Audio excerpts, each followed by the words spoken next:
కామారెడ్డి జిల్లాలో అంతర్రాష్ట్ర దొంగ నోట్ల ముఠా పట్టుబడింది. 6 ముఠా సభ్యులను అరెస్టు చేసి రిమాండ్కు తరలించినట్లు జిల్లా ఎస్పీ సింధు శర్మ తెలిపారు. పలు రాష్ట్రాలకు చెందిన 8 మంది ముఠాగా ఏర్పడి దొంగ నోట్లు తయారు చేస్తున్నట్లు వెల్లడించారు ఎస్పీ. బాన్సువాడలో దొరికిన 30 లక్షల దొంగ నోట్లతో ముఠా గుట్టురట్టయింది.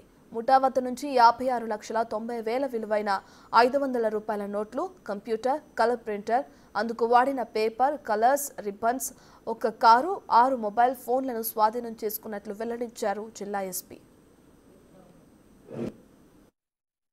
కస్టడీలో తీసుకున్నాము అండ్ వాళ్ళ దగ్గర మనకి again 26,90,000 rupees worth of fake Indian currency notes మనం సీజ్ చేశాము.